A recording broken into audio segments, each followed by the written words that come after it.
चलिए बच्चों, आज हम लेके आए हैं रसायन विज्ञान के सेट नंबर 1 सन 2025 के 347 जेड।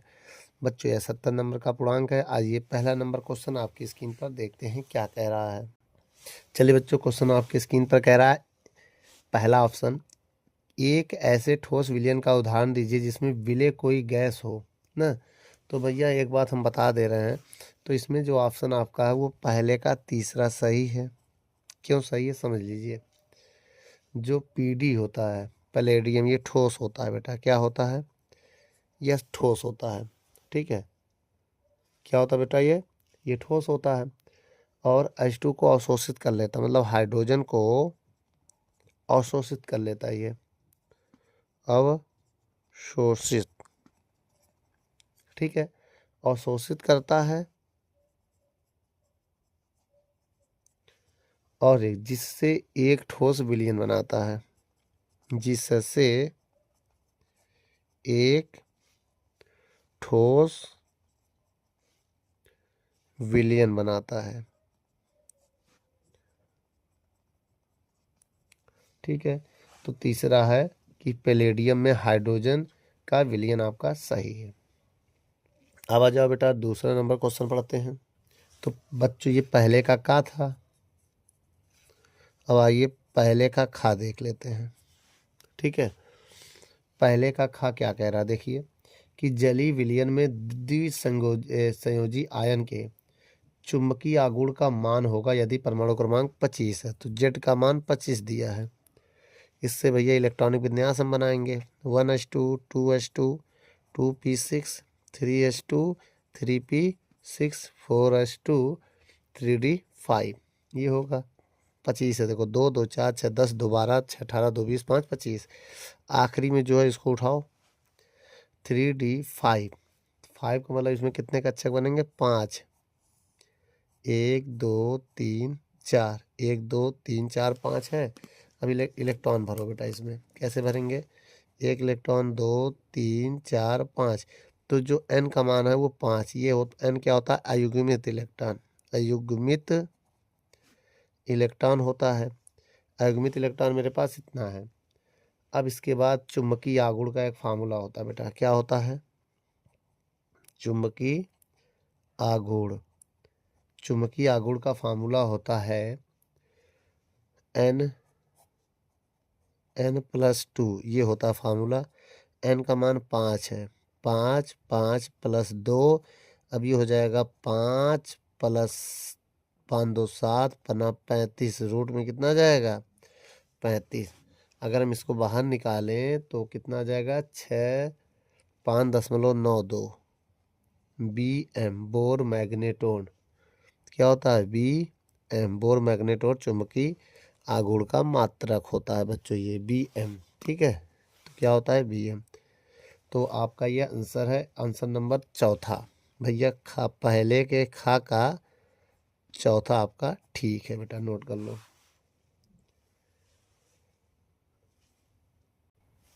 चलिए बच्चों, अब हम गा नंबर देखते हैं। पहले का गा नंबर में क्या कह रहा है?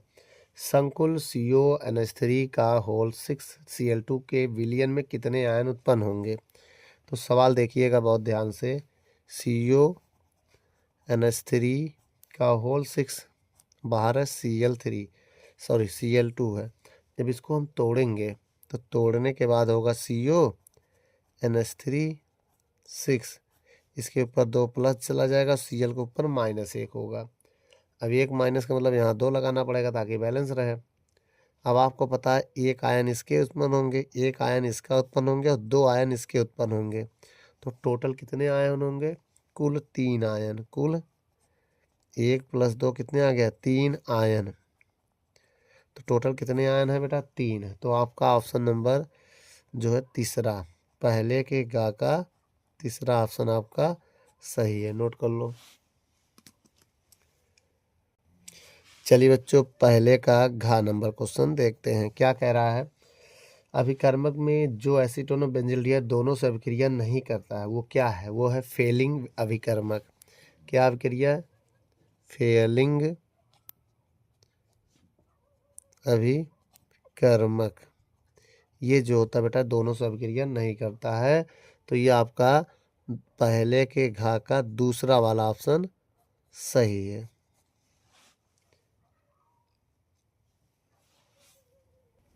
चलिए आइए बेटा अब अगला नंबर क्वेश्चन, पहले का अंगा नंबर।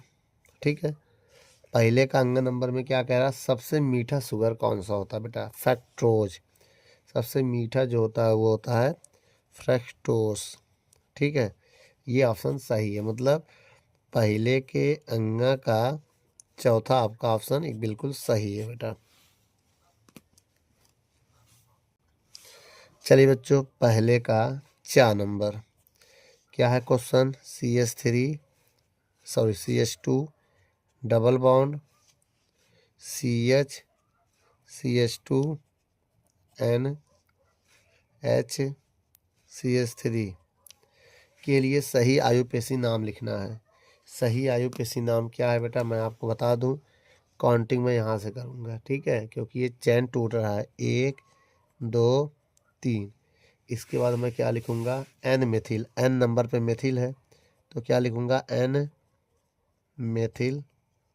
ठीक है, एन मेथिल प्रोप। प्रोप क्यों है, क्योंकि 3 कार्बन, 1 2 3 प्रोप हो गया प्रोप। और 2 नंबर पे ईन है, 2 ईन, 2 ईन 1 एमीन, 1 एमीन। एमीन क्यों है बेटा, ये NH2 का काम करेगा, NS और ये 2 का काम H का कर रहा है, तो 1 एमीन होगा। ठीक है बच्चों, ये मेरा आंसर है। तो ये ऑप्शन नंबर कौन सा है बेटा, ये आपका ऑप्शन नंबर है चौथा। ठीक है, तो आपका चौथा नंबर ऑप्शन सही है बेटा, नोट कर लो। चलिए बच्चों, दूसरे का नंबर क्वेश्चन पढ़िए, क्या कह रहा है। कह रहा है बच्चों इस सवाल में कि 5 ग्राम एथेनोइक अम्ल के 150 ग्राम बेंजीन के विलयन में मोलरता ज्ञात करना है। तो बच्चों स्मॉल w जो इसमें दिया है 5 ग्राम, ठीक है, जो है विले, क्या है, विले की मात्रा। और जो 150 ग्राम तो वो कैपिटल W हो गया बेटा। कैपिटल W हमारा कितना है, 150 ग्राम, जो कि ये विलायक। ठीक है, और बेंजीन में की मोलरता ज्ञात करना है। अब देखो एस जो घुला है, देखो एक्स होता है अणुभार, किसका अणुभार, CH3COOH घोला गया, तो इसका अणुभार अगर हम निकालें तो 12, एक हाइड्रोजन का 1 तो 3 हाइड्रोजन का 3, फिर कार्बन का 12, 2 ऑक्सीजन 16 16 32 और 1 हाइड्रोजन का 1। जब इन सबको हम जोड़ेंगे तो कितना आएगा, 12 12 12 24, 24 1 25, 25, देखिए बेटा 12 12 24 24 30, कितना होगा, 24 54 1 55, 55 2 57 57 3 60, तो इसका अणुभार 60 आ गया बेटा। अब मोललता का फार्मूला बताइए।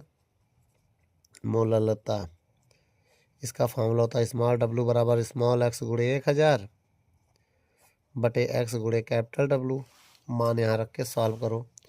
स्मॉल m बराबर स्मॉल w का मान कितना है, 5 गुणे 1000 बटे x का मान 60 है, कैपिटल W का मान 150 है, 0 0 कट जाएगा, तो स्मॉल m बराबर कितना आएगा, 5 धाम 50, 6 गुणे 15 आ जाएगा, यही ना।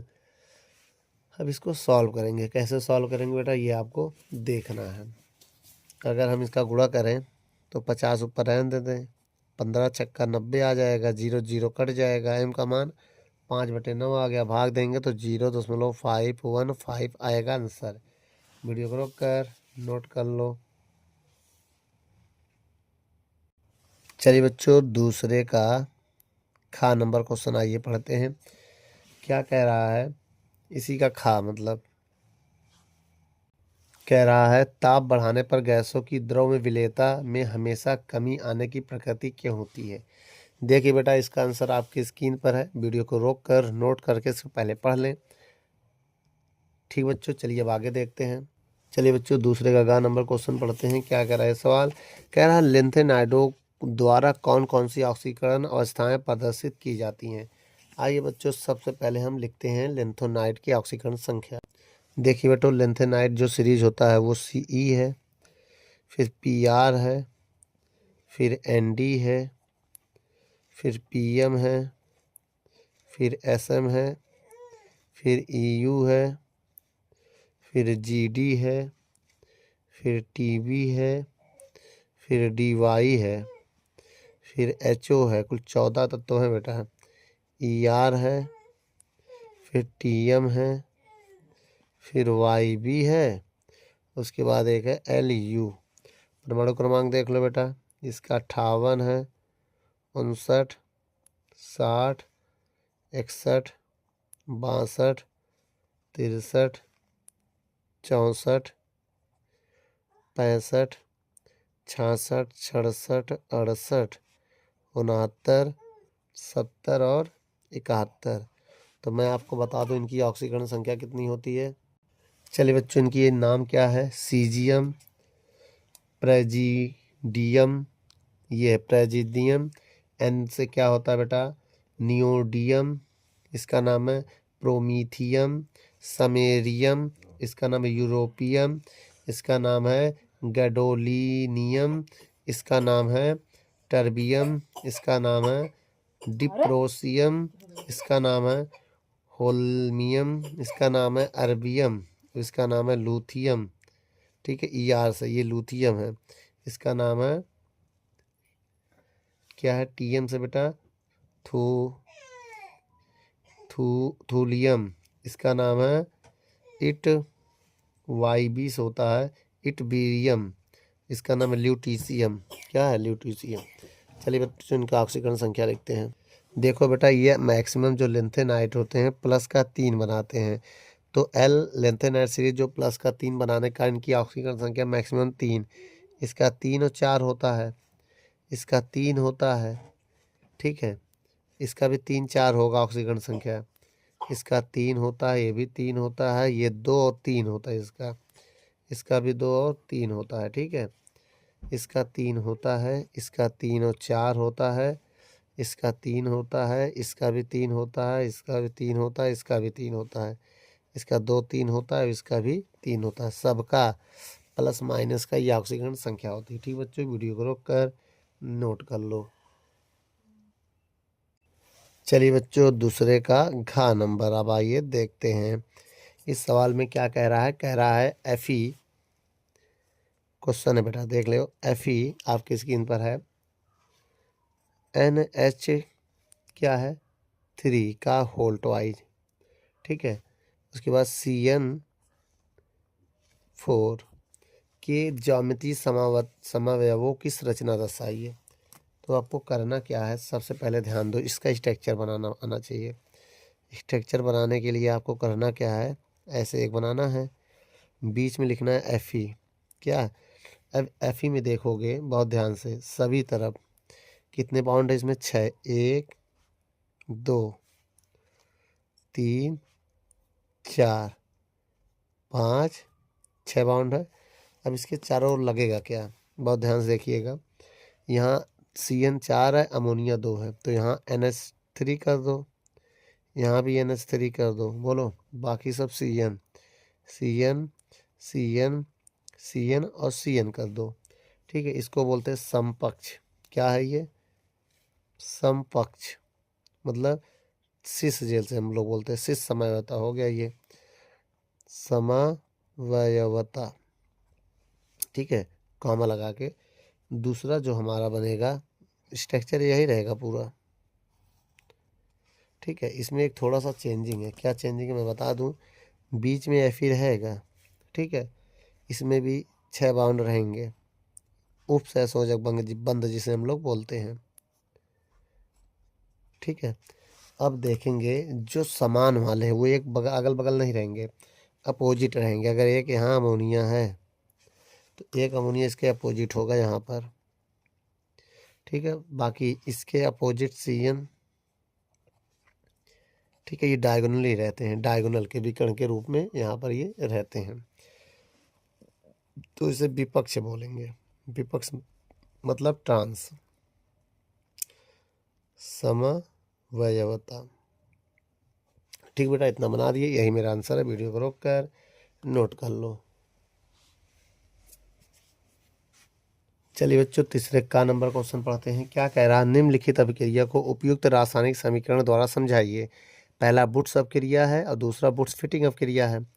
तो आइए बच्चों, पहले हम बुट्स अभिक्रिया के बारे में देखते हैं। बुट्स अभिक्रिया, ठीक बेटा, ये अभिक्रिया होती क्या है, पहले हम इसके बारे में जान लेते हैं। देखिए बेटा, सबसे पहले मैं आपको बता दूं, अगर मेरे पास एक मेथिल क्लोराइड है, मेथिल क्लोराइड CH3Cl, इसकी क्रिया 2Na के साथ फिर CH3Cl के साथ कराएं और किसकी उपस्थिति में? सूक्ष्म ईथर की प्रेजेंस में कराएं, तब जाके बनता है CH3CH3। कैसे बनेगा बेटा? ये CH3 ये CH3 निकल जाएगा, 2NaCl निकल जाएगा, 2NaCl निकल जाएगा। इसका नाम होगा क्या? एथेन। इसका नाम एथेन हो जाएगा। इसका नाम है सोडियम क्लोराइड, सोडियम क्लोराइड, ठीक है। इसका नाम है सोडियम। यह है मेथिल क्लोराइड, मेथिल क्लोराइड। ये भी हमारे पास है मेथिल क्लोराइड, ठीक है बच्चों। ये हो गया। इसी में एक और है, क्या? बुट्स फिटिंग अभिक्रिया। ये तो पहला हो गया, ठीक है, ये है पहला। अब इसी में दूसरा देख लो। दूसरा है बुट्स फिटिंग अभिक्रिया, बुट्स फिटिंग अभिक्रिया, फिटिंग अभिक्रिया, ठीक है। अब इसमें क्या है बेटा मेन? देखिए बेटा, इसमें कुछ है नहीं। इसमें जो आप लिखे थे बुट्स वाला CH3Cl तो रहेगा, 2Na भी रहेगा, बस यहाँ एक एरोमेटिक रिंग वाला एलिमेंट चला जाएगा, C6H5Cl, ये आ जाता। ऊपर जो है वो वही रहेगा बेटा, ऊपर चेंजिंग नहीं है। सूक्ष्म अभिक्रिया, सूक्ष्म ईथर रहेगा बेटा इधर, ठीक है, सूक्ष्म ईथर रहेगा। तो इसमें क्या बनेगा? C6H5CH3 बन जाएगा और 2NaCl तो निकलेगा, सेम वही है बेटा। देखो ये और ये निकल जाएगा। C6H5 पहले लिख दिया, CH3 बाद में लिख दिया, बाकी 2NaCl, 2Na 2Cl भी है, यहाँ बराबर हो गया। इसका नाम टालुइन होता है, टालुइन। इसका नाम वही सोडियम क्लोराइड। इसका नाम क्या होगा? क्लोरोबेंजीन, क्लोरोबेंजीन इसका नाम है। इसका नाम आपको पता है सोडियम, इसका नाम मेथिल क्लोराइड। ठीक बच्चों, वीडियो को रोक कर नोट कर लो। चलिए बच्चों, तीसरे खा पढ़ते हैं। कह रहा, तुल्य आणविक भार वाले हाइड्रोकार्बन की अपेक्षा अल्कोहल जल में अधिक विलेय होते हैं, समझाइए। ठीक बच्चों, चलिए बच्चों, आपके स्क्रीन पर एक क्वेश्चन है, उसको देख लीजिए। कह रहा बेटा, अल्कोहल के अणु जो है जल के अणुओं के साथ अंतर आणविक हाइड्रोजन बंध बनाते हैं या बना सकते हैं, तथा इससे जल अणुओं में पहले से उपस्थित हाइड्रोजन बंध टूट जाता है ना। इसके अतिरिक्त जल एवं अल्कोहल दोनों ध्रुवीय प्रकृति के होते हैं, इसलिए अल्कोहल जल में विलेय है, जैसा कि वहाँ आपको दिखाया गया है। और इसके विपरीत हाइड्रोकार्बन अध्रुवीय प्रकृति के होते हैं तथा जल के अणुओं के साथ हाइड्रोजन बंध नहीं बना पाते हैं, इसलिए ये जल में अविलेय होते हैं, मतलब जल में घुलनशील नहीं होते। बेटा ये आपका आंसर है, वीडियो को रोक कर नोट कर लो।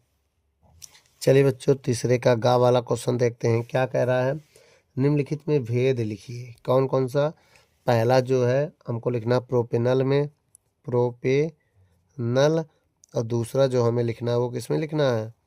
वो लिखना है हमें प्रोपेनोन में, प्रोपेनोन में, ठीक है। ये अंतर आइए लिखते हैं। चलिए बच्चों, पहला पॉइंट इसमें लिखते हैं, यह समान कार्बन परमाणुओं वाले अम्लों के साथ आसानी से ऑक्सीकृत हो जाता है। बेटा यह समान कार्बन परमाणुओं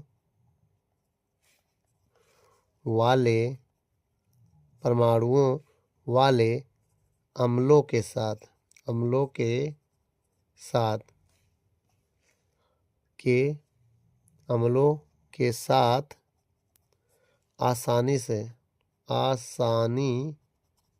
से ऑक्सीकृत हो जाते हैं, ऑक्सीकृत हो जाते हैं। इसमें क्या लिखोगे? कम कार्बन परमाणुओं वाले। यह बेटा क्या होता है? यह कम कार्बन परमाणुओं वाले अम्लों में ऑक्सीकृत होते हैं। अम्लों में ऑक्सीकृत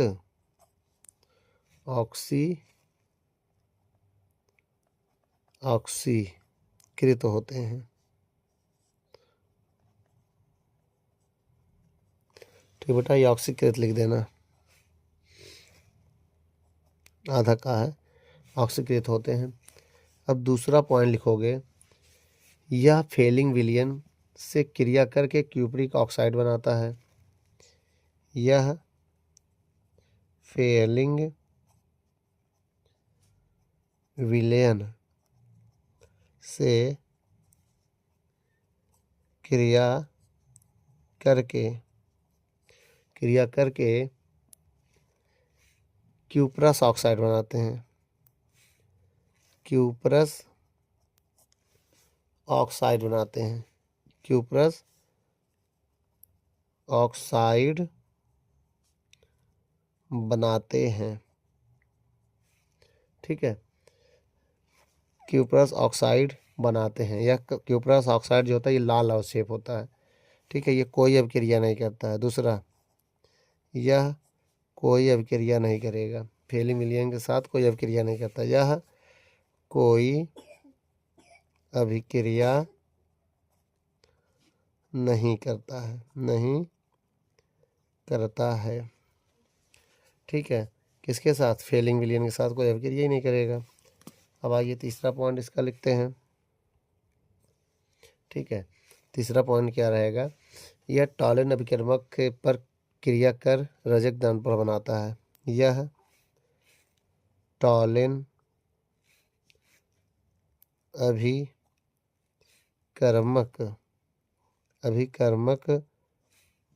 पर क्रिया कर रजत दर्पण बनाता है।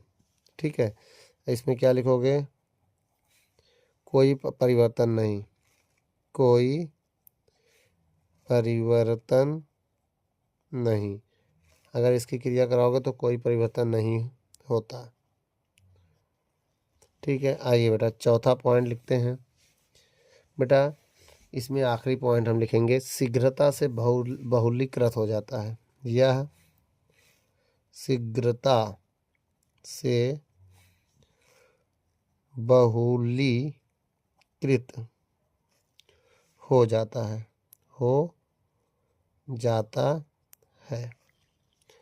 तो इसमें क्या लिखोगे बेटा? चौथा में, यह बहुलीकृत नहीं होता है। यह बहुलीकृत नहीं होता है। ठीक बच्चों, ये 4 अंतर है। वीडियो को रोक कर नोट कर लो। बेटा कुछ अंतर ऐसे होते हैं जो आप लिख सकते हैं। जैसे पहला आंसर इसका आप लिख सकते हैं, इसका अणु सूत्र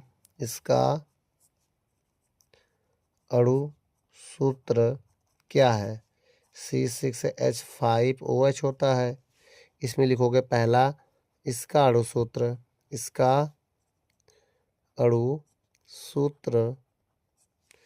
C6H5CH2COOH होता है। ठीक है,